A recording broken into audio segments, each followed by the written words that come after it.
Hey everybody, it's your boy the Mad Chef, and tonight I'm going to elevate your taco nights, your nacho nights, any kind of Mexican at home nights during the week with my signature Mexican seasoning.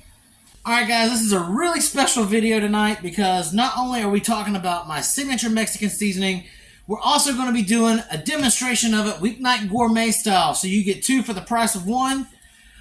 We're going to be making some elevated homemade nachos that take less than half an hour to make. Tacos, Mexican nights are a staple of the American diet for good reason. It's usually really inexpensive to make these things, and usually you can make them within a few minutes just using prepackaged ingredients and regular ground beef. But what Weeknight Gourmet is all about is making elevated dinner classics using common ingredients. Most people have what it takes to create flavorful dinners and dishes at home. They just don't know how to put it together, or they're too lazy to put it together. I know a lot of you guys probably have that one or two bottles of seasoning that you bought for a Pinterest recipe and have never used since because you don't really know how to use it. Well, this is where I come in to help you guys. This is the spirit of Weeknight Gourmet, so let's talk seasoning.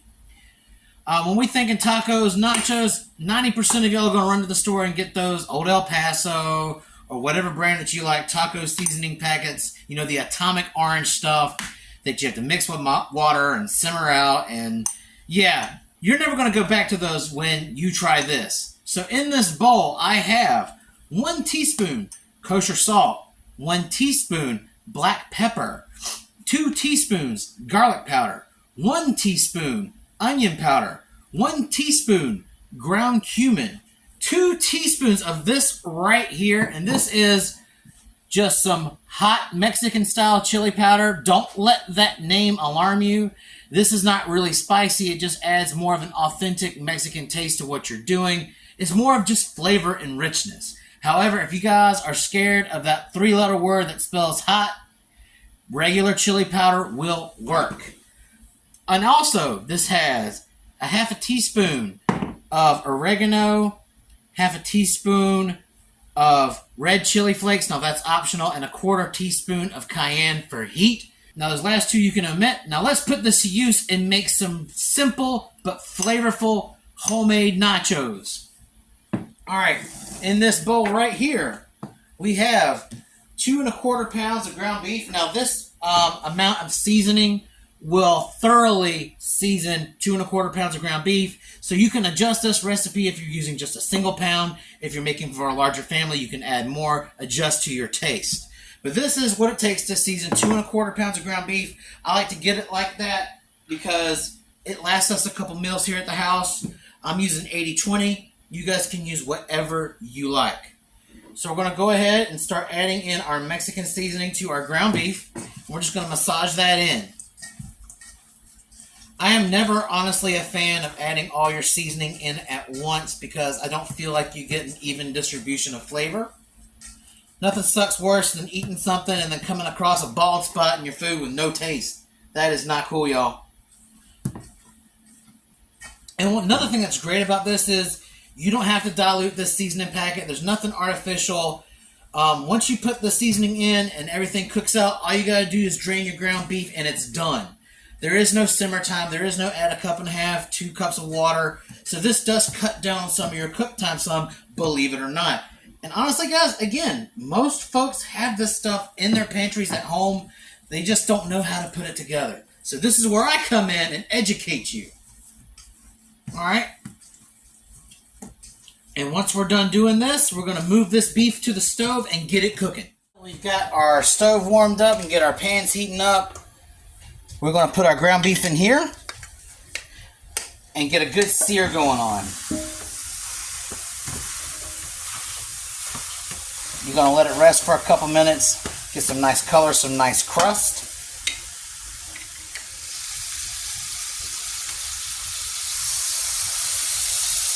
Alright, a couple minutes have passed, and you're going to want this crust. I'm going to try to get it to the camera where you can see it. You want this crust, this coloration to happen. So we're going to let this go, flip it over, and want to try to get a good sear going on the other side.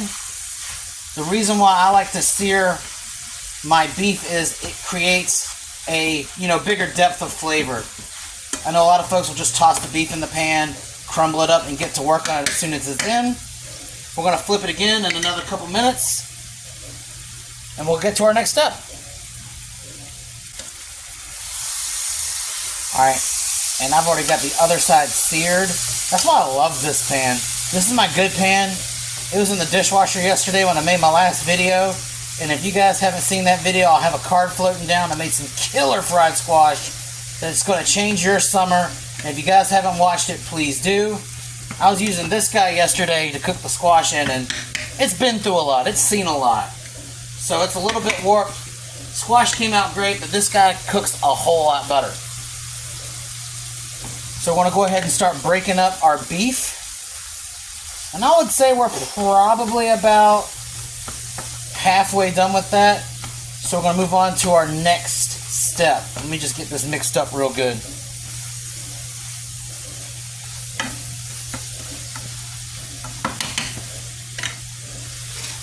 So normally I just go for plain meat and cheese nachos, but since I'm making it for the channel, why not get deluxe? So what I'm going to do is add some of these guys. This is fat-free refried beans. You can use whatever refried beans you would like. Since we're getting fat from, you know, the beef and all the cheese, it's nice to have a little something here that doesn't necessarily have its own fat. You can make your own refried beans if you want to go for that extra flex. But that wouldn't be very Weeknight Gourmet of you. Again, Weeknight Gourmet is all about making elevated dishes from common ingredients in most everyone's pantries at home. You guys can unlock great flavor. It's just a matter of education. Alright, let's stir this beef a little bit. And honestly, this particular brand, sometimes Great Value knocks it out of the park, sometimes they don't. But this particular brand of fat-free refried beans has all the flavor you would expect out of, like, you know, a full fat version. So I've been eating the Great Value fat-free refried beans for years, and I just love it. It comes out great every time. You're not missing any flavor. Got good texture. It doesn't necessarily need full fat.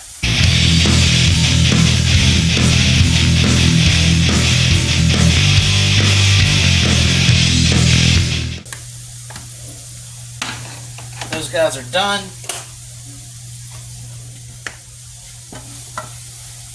This is going to take another couple minutes.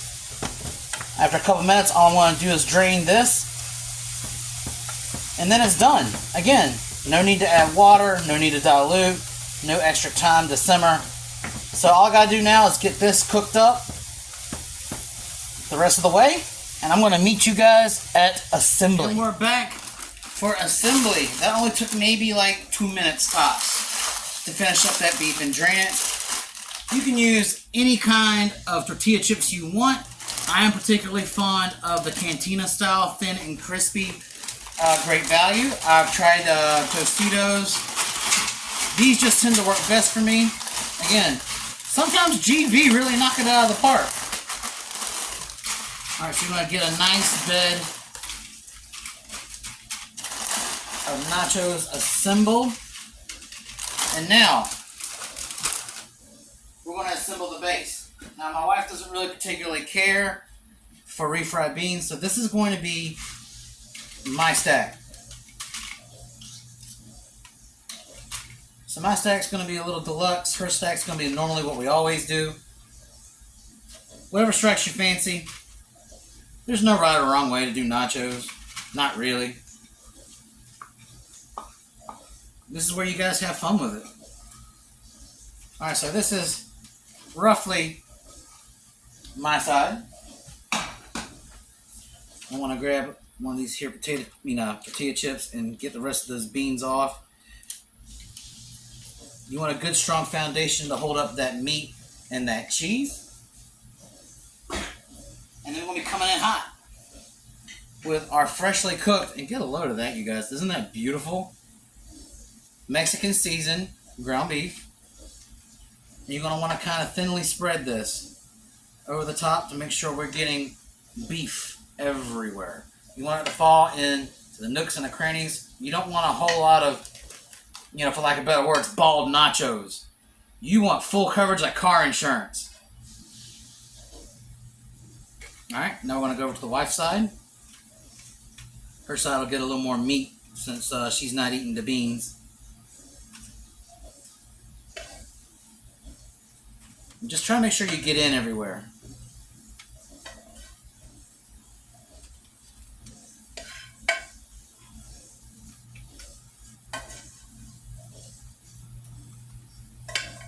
Okay.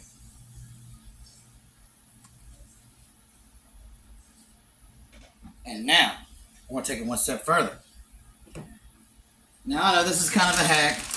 I have not perfected the taco sauce recipe yet, but these bottles of Taco Bell sauce are pretty legit, to be honest. They're actually a lot better than what you get out of the package. You can actually see the jalapeno peppers and such in the sauce.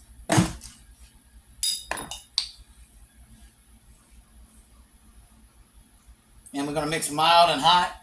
You guys use whatever strikes your fancy.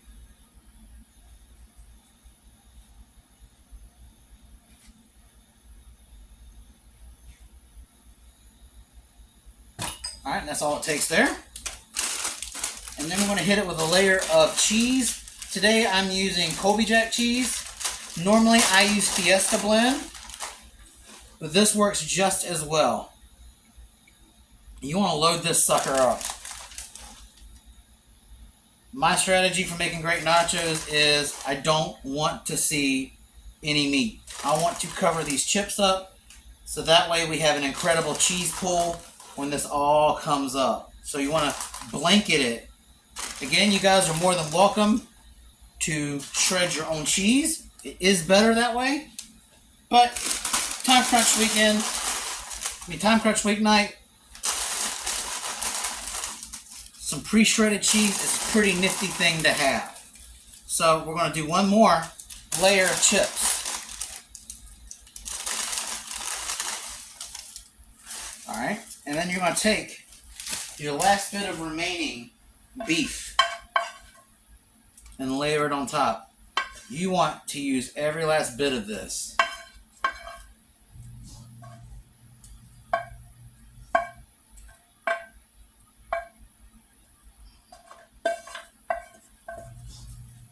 Spread it out as good as you can. Hit it up with some more of that Taco Bell sauce.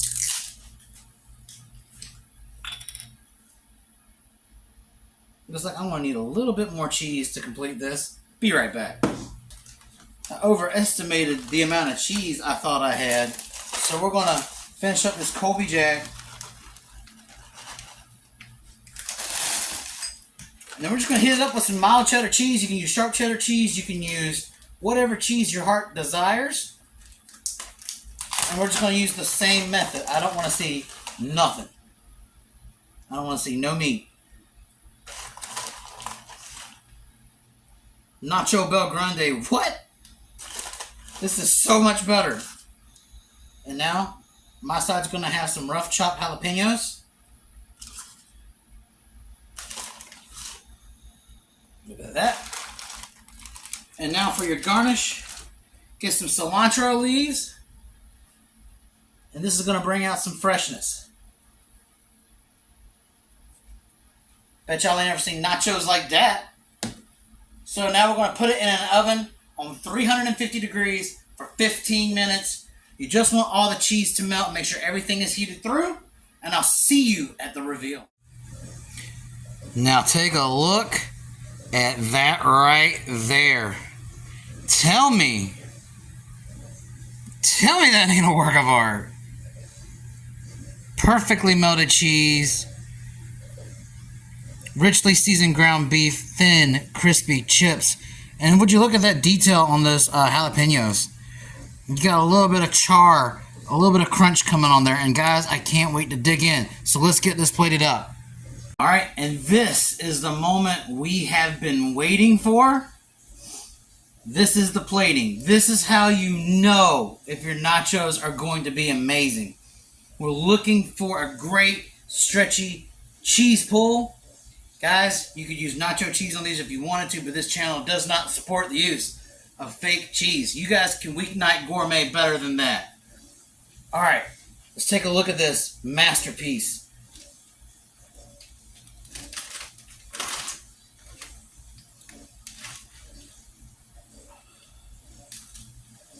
Would you look at that stringiness?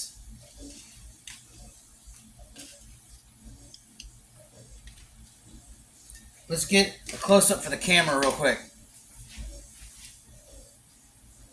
Tell me you're not going to want to look at that and not want to dig in. And there's only one thing left to do. I know there's a lot of stuff on here. I know you guys may be debating whether or not these nachos are even crunchy. So there's only one thing left to do, and that's the crunch cam. I want some with some jalapeno on it. Get another one of these guys right here for support. All right, y'all ready?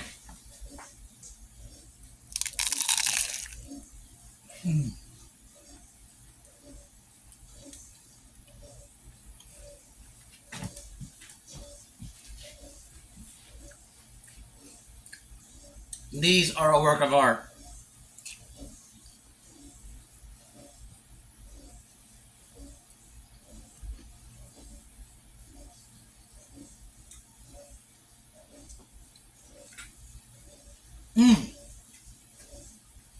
Guys, this is strictly all killer, no filler, and half an hour or less. You can have elevated nachos on any given weeknight. No fake ingredients. Just some simply beautifully seasoned ground beef. Some refried beans of your choice. Real cheese, jalapenos, and your sauce. You guys can go crazy. Get some black olives on top if you like those. Get some chives, some sour cream. Go nuts. Add more chilies if you want. Guys, if you're not nachoing like this, you're doing it wrong. I will see you guys again later.